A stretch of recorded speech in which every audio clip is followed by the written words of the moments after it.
is only war.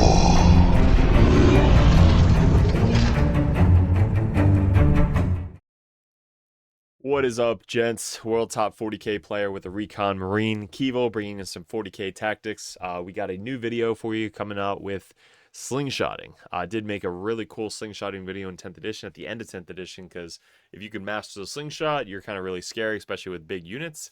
Now, in 11th edition, it's a little bit harder. You have to keep your entire unit within 9 inches of each other, and you have to basically charge a unit and end within 1 if you can, 2 inches if you can. It's just a whole bunch of different like tactics to try and get to the position that you really want to get to, but it's very similar. So this whole video, we're going to go over the specific slingshot tactic that took over 10th edition, especially getting into big characters with units, that big monster character that you have, into something juicy that you really want to kill instead of the little 5-man Grey Knight unit that is right in front of you. So, how-to video on how to slingshot in 11th edition. If you guys are new to the channel, we basically preach core rules and tactics around here in the 40k Dirtbag Nation. And the reason why is because I was #1 Grey Knight player in the world 3 years ago. I was #1 Chaos Space Marine player in the world 2 years ago. And then for the 3 year in a row, I was #1 Death Guard player in the world last year.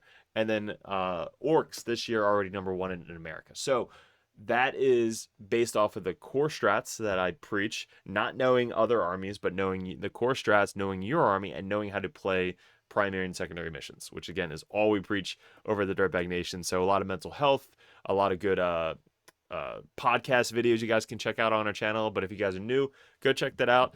But if you guys are returning, appreciate you clicking on the video. I wouldn't be doing this without my Patreons. We have new merch down in the description below with a new website. Everything is led to that new website with all of the merch and Patreon and all that stuff. So click on that. And these logos are sick on t-shirts. So check us out and support the page there.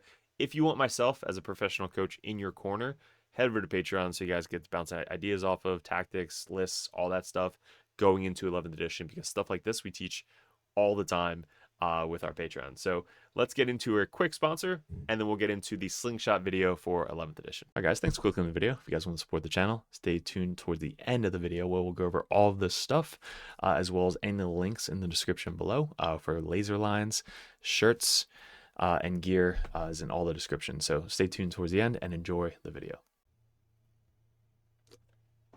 Cheers, gents. So this is just an example of I'm going to try and make it as easy as possible, because this is brand new to a lot of us. So I'm going to try and show how to, first off, do it, how it's going to be legal. And I made a fight phase video, which is up on Patreon, but go check that out. That fight phase video is the simplest way to go over the fight phase, pile in, or charge, pile in, overrun, pile in, and consolidate that I possibly could.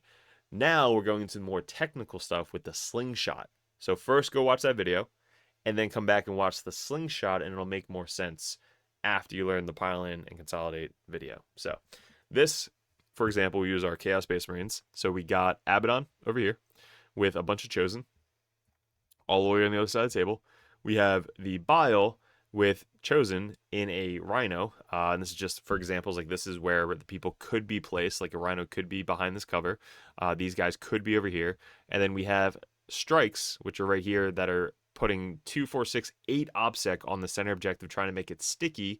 For an example, like maybe they had Cleanse or something in the center. This guy also in the terrain feature, so they all got the benefit of cover, so -1 ballistic skill. So this is a real life example that you could see on the table.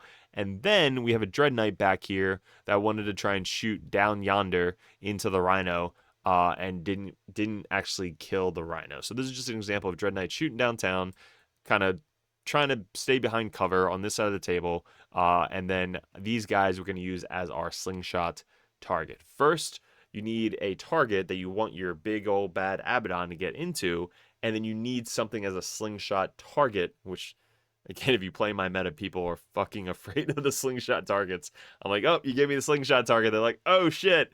And this is exactly why. So Zodgrod for Orcs, Gazgul for Orcs, 20-man boys for Orcs. Great examples of this, but it's going to be way different, because before you can spread all across the entire table. Now it's held up within 9 inches, so everybody has to be closer together than where they were before.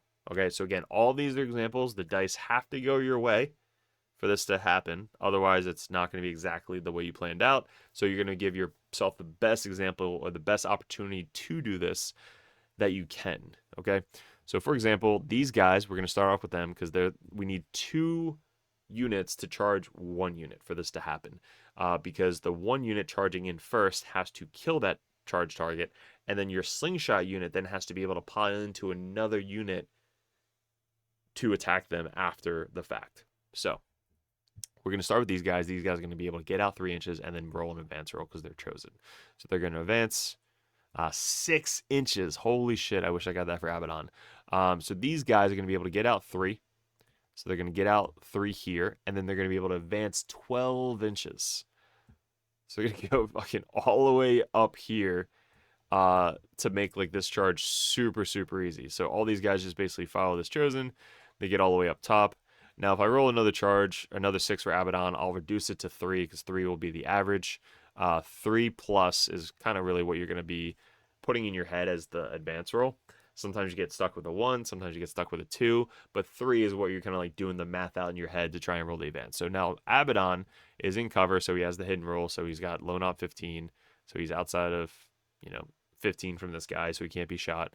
And now he's within 14 inches of this target, and he's within 18 inches of this target. So how the hell am I going to get to this guy? Even if I roll a 12 for the advance, I then need a 6 on the dice to try and get to this guy. So relying on a 6 for the advance is not a smart 40k player. So I'm going to rely on a 3. So if I go 9, I then need a 9 to get to this guy. Instead, if I roll a 3 and I get to 9, I need a 5 for this guy. So that 5 is going to be a lot easier to roll than the 9. And again, that's the math I do in my head when I'm going into like, before I move my charges, am I going to wall this turn? All that is going on in my head, and I'm pre-measuring everything to see if I'm going to wall. Because if I wall and I have a 3-inch advance, I then only need a 5-inch charge compared to a 9-inch charge. Stuff like that. So let's roll these guys. Let's see what TTS gives us. All right, we're going to get rid of 5. We got a 5. Again, I'm going to reduce it to a 3 just for an example. So let's say we got a 3 for the advance. So I want to charge these guys to make them my slingshot. I'm going to pre-measure everything. So I'm going to move this guy straight at him. So he's going to go 9 inches, just straight at him. And that gives me that 6.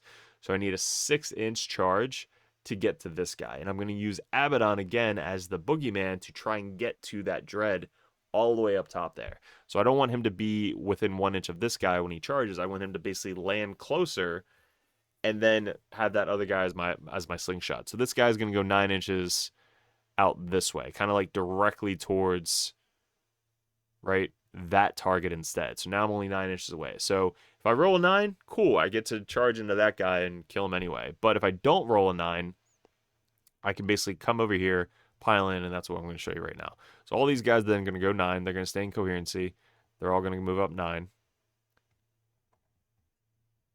And they're all just going to kind of like stay right by Abaddon. So they're all going to stay in coherency of each other, all 9 inches. And again, this is going to be a 6-inch charge right there and a 6-inch charge right there. So these guys need a 6 to make this successful, which again, you can re-roll it. Hopefully you make that 6. So, but everybody shoots. We don't want to kill these guys because we don't want to get rid of our farther charge. If we shoot this unit, he's going to remove this guy. And now my charge is a 7, which is a lot harder. So we're not going to shoot this unit at all. We're just going to shoot everything else. These guys can even shoot the dread to try and make the dread weaker. Maybe we can actually, can I reduce the dread's wound? No, I can't. Okay. So let's get into the charge phase. Now these guys are going to charge first. They're going to roll the charge target. 2 dice. Boom. They got a 3. Fuck yeah, TTS. So they're going to go 3 inches. Now these guys are going to go 3 inches over here. They have to end within 1 inch if they can, and then engage a range if they can. So 1 inch is where they have to land, and then if they can't land within 1 inch, they have to land within 2 inch if they can. So they're all going to go up 3. And boom, they still get to pile in, so I don't have to base anybody right now because I'm still going to be able to pile in another 3 to get to the rest of the guys. Here goes the 6. Can we roll a 6? So we're going to roll. Look at that, we got a 6. So perfect example, guys. This guy now is going to go 6 inches. Right there. I'm landing closer to my charge target. because I started, what, 9 inches away, and now I'm landing 5 inches away, but I can't land within 1. That's the whole point. I can block that out as well, because these guys can go 6, block out his ability to land within 2 inches. Same with this guy. Move up 6, land within 1. I only have to stay 1 inch away. Boom. Now all these guys are going to be able to move up 6, kind of diagonal, to make sure that Abaddon stays in coherency. 6 inches, boom. Perfect charge example right there. Now we get into the piling step. Let's say there's no other charges. This is our charge. He doesn't want to heroic into me because he knows that I'm just going to murder him anyway. And this heroic is outside 6. So he could try and roll an 8 to go into there. So let's say I didn't put that guy so close, because I only have to end within 1, which is all the way right there. So now I am 8.5, so I need a 9. So this guy's probably not going to spend a CP and try and fail a 9, just wasting a CP. He might. Who knows? This could be really dire in 4th or 5th turn, where if he does get it, he saves the day and then whatever. But I still have to pile in. So we're going to pile in now.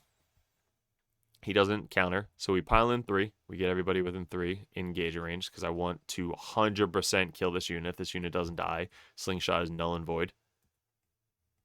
There you go. So pile in there. Now all these guys get to pile in as well. So this guy's going to pile in 3, ending closer to the charge target. Now I'm 4.2 inches away. All these guys are going to pile in 3. I don't have to go to the closest model anymore. It's to the unit. So as long as I end closer to the closest unit that I'm engaged with, that is a legal pile-in. So again, all these guys are piling in. Just trying to make it faster for you guys. Boom. These guys kill him pretty easily. We have like a bajillion attacks with Bile, so they kill all of the Grey Knights. Now we then go into the next step of the overrun pile-in, which we did a whole video on. Now the overrun pile-in is where we now call the new slingshot. So the overrun pile-in, I am not engaged in anymore. I made the charge, so now I get to pile into something else potentially and attack them in the same turn. Look at where I ended up. Holy shit, I'm within 3.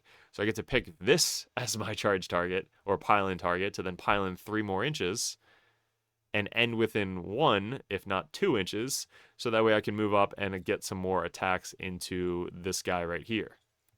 And then all these guys kind of like stay back, because if I do kill him, I can then pile back onto the, or consolidate onto the objective back here. But now I have, let's say I just have 2 guys in combat. Let's say I have the Power Fist guy and Abaddon. Now can Abaddon and the Power Fist guy kill a 4-up invuln save Dread Knight? Who the fuck knows? Maybe 4 rerolls to hit and some dev. Maybe we kill him. I'm actually curious. I'm going to roll it out real quick. I don't get to attack with Abaddon a lot anymore. So DIRTBAG passes. He gets 8 attacks.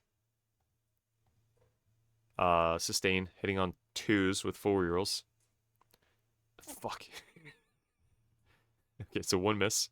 4 sustain. And then wounding on 3s because of strength 14. So these 2 are dev. And then these are the saves. I don't have any rerolls.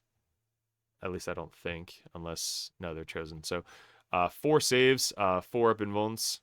So fails 2 of them. That's 3, 6, 9, 10, 11, 12 damage. He's down to 1. So maybe a Power Fist can kill him. Sure.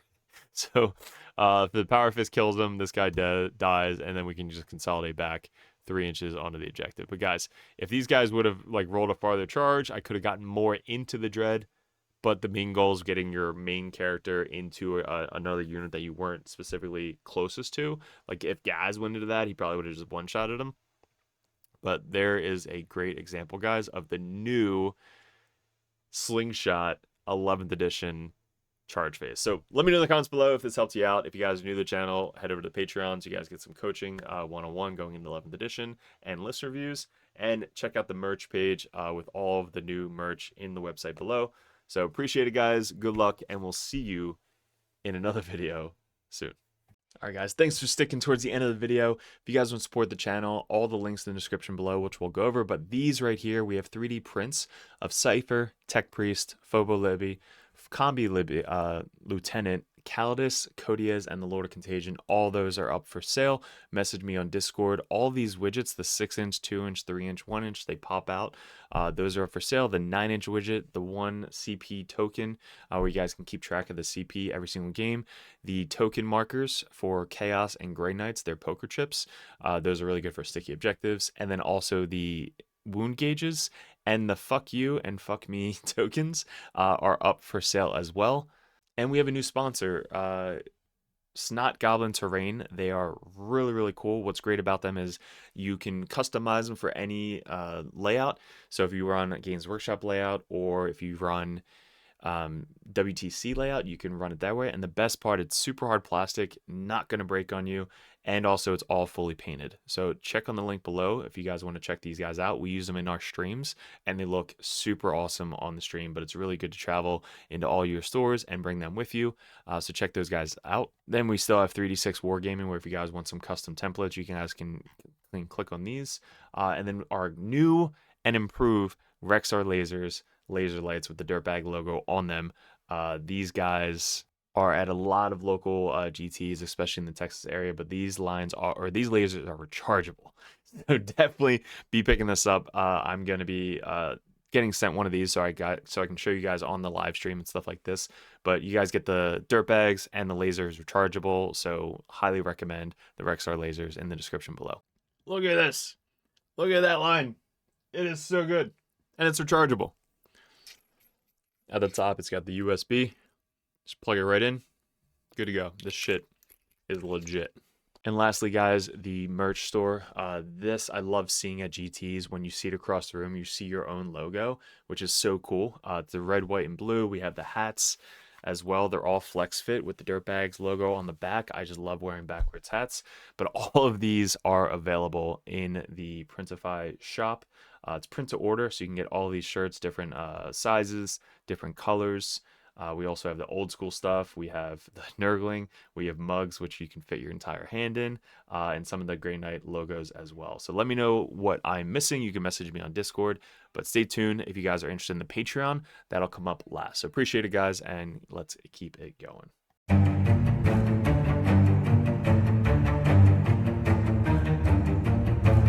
What is up, gents? 40k Dirtbags here. If you guys are interested in joining the Dirtbag Nation over at patreon.com, you get a bunch of perks. What we did in 2024 was we really expanded. I had traveled a ton and I played my ass off in 40k. Right now we're ranked #1 best player in the United States on ITC rankings. We were the #1 Chaos Space Marine player in the world this year in 2024. 2 years ago, we got ranked #1 Grey Knight player in the world, and this year we're probably going to go into Death Guard, hopefully when the new Codex comes out, or Emperor's Children. But you guys, if you guys want that head coach or that coach always in your corner, just to ask questions, bounce ideas off, that's what the competitive Dirtbag and the Dirtbag Nation is all about. If you guys want to support the channel, you head over to patreon.com. You can join the Just a Car tab, which is $5 a month. You guys get access to the Discord Patreon tab. You have to be a patron to get into that Discord, and also I'm always there. All the other coaches are there. Basically, it's just such a good community over on Discord that you guys get specific access to it that only Patreons can get. If you guys want to bump that up, the competitive Dirtbag tier, you guys get to message me or another Grandmaster or another Dirtbag coach over the Dirtbag Nation to add unlimited questions, list ideas, list reviews, and bounce ideas off of. That's what having a coach in your corner is all about. If you guys want to bump up to the Grandmaster tier, that tier you get every perk under the sun. So basically you get access to Discord, you get one-on-one coaching, you get a call once a month if you guys would like to go over any RTTs coming up, any GTs coming up, any list reviews live over Discord chat, and also a special perk that Grandmasters get if you guys want any video suggestions like we do all the time with these table setups that we just upgraded thanks to the Patreons. You guys get suggestions or battle reports you want to see specifically played live by a coach or myself on the next battle report, or a live battle report coming up on the Patreon. So you guys get obviously first access to all the videos. We post them first on patreon.com, but there's just a ton of benefits to having a professional coach that plays this game all the time at the very, very high competitive level in your corner at all times. And that's really what the Dirtbag Nation is all about, getting you guys better at 40K, the basics, and being good in your community. So if you guys want to support the channel, I really appreciate it. Couldn't have done it without you guys in 2024, 2025. I am super stoked for, super excited for. We really want to get a bigger studio going.